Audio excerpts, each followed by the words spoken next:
One thing that's useful to talk about as we get into this discussion of radical graphs and radical equations is how domain and range work for radicals. So you'll see what I have here on the left is a whole bunch of graphs of radicals, and I've also included the equation which produced that graph. And you see in this first case, it's just square root of x. There's nothing fancy here, it's just the parent function for the square root. And we ask for the domain and range. So in other words, when I say domain, what are the x values? Well, just look at the graph. What's the least x value? It's 0. So we start at 0, and we go to the greatest x value, which is infinity, right? It runs off the right side. Now, infinity is always a curvy parentheses, but with square roots, you often have a square bracket parentheses, because we actually include the point x equals 0. You can see that little dot right here. That means we're including it. And if you think about the y values, those are exactly the same. It starts at y equals 0, and it shoots off to infinity. Maybe not as fast as x goes to infinity, but it still goes on forever. Now, if you look at the next one, let's take that idea of what x values and what y values are in our graph and turn that into domain and range. The domain, you can see, includes all negative numbers. So we go from negative infinity to 0 and include the point 0. Y values don't change, though. They still start at y equals 0, and they go up to a maximum of infinity, which we never reach. And then in this third one, you'll see this is switched around a little bit again. We start at x equals 0, go to infinity in the positive direction, but now it's y that's negative. So we start at the least y value, and whoops, the least y value is not 0, right? It's negative infinity. So we start at negative infinity, and we go to 0. And what I just did there was a common mistake in that your eye is drawn to the dot, and you want to put the dot at the starting point and then say, 0 to negative infinity in the y direction, but that's not right. You always need to have least to greatest in these intervals.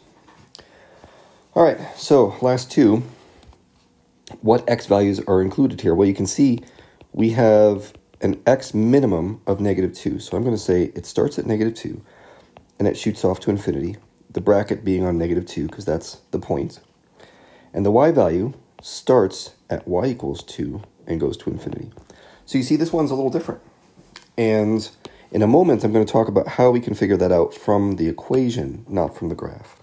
I think this next one's going to be fun to work with. If you look at the graph, it's pretty easy to see that the x values start not at the point. Remember, that was the mistake from earlier. They start at the least x value, which is negative infinity, and they go up to 2. And likewise, in the y direction, they start at the least value, which is negative infinity, and they go up to the point y equals -1 in this graph. Now, let's talk about how we could figure it out if you didn't know what the graph looks like. Pretend that graph wasn't there, and we're going to figure it out this way. For the domain, okay, this is a discussion about domain, and here's my equation. Domain of f of x equals the negative square root negative x minus 2 minus 1. This is a kind of complicated equation here. Not going easy on you. So we first figure out the least x value. What is the lowest x can be, and what is the greatest x can be? And the way we do that is we think about domain restrictions. And what is the domain restriction of a radical sign? Well, you cannot square root a negative. So square root of negatives are not allowed. Those are bad things. They lead to imaginary stuff, and we're not going to talk about imaginaries right here. So what the domain restriction says of this function is negative x minus 2 must be greater than or equal to 0. You can square root 0. Negative x minus 2 is equal to 0. That's fine. Square root of 0 is 0. But it can't be negative. So let's just solve this. I'm going to add this thing to each side. So we're adding it to the other side, and we get x minus 2 over here. And then I'm going to add 2 to each side, and I get 2 is greater than or equal to x. Well, how do we describe that in domain interval terms?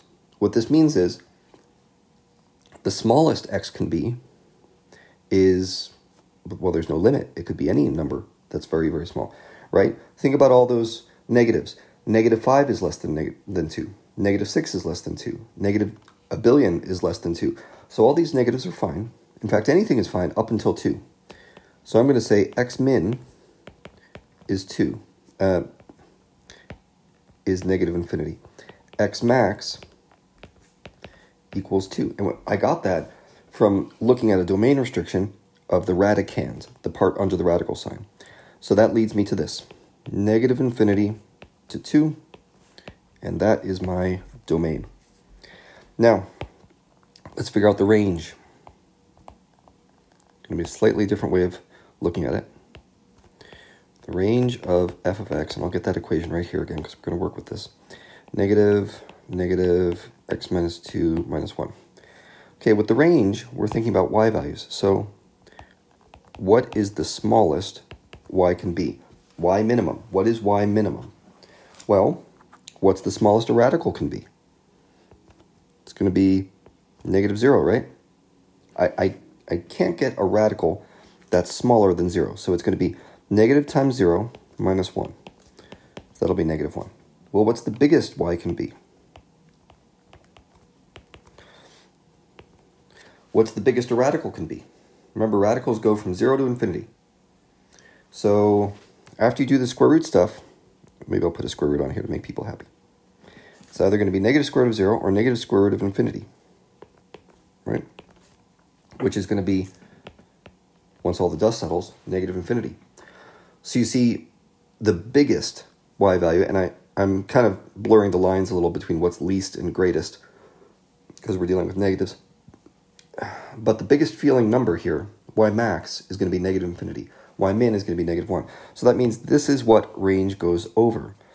When you would write this, you would say negative infinity to -1. And that's going to be the range of this last function. See, that agrees with what we pulled from the graph. So when you're thinking about domain and range, and you don't have a graph to look at, just think in terms of min and max with square root functions.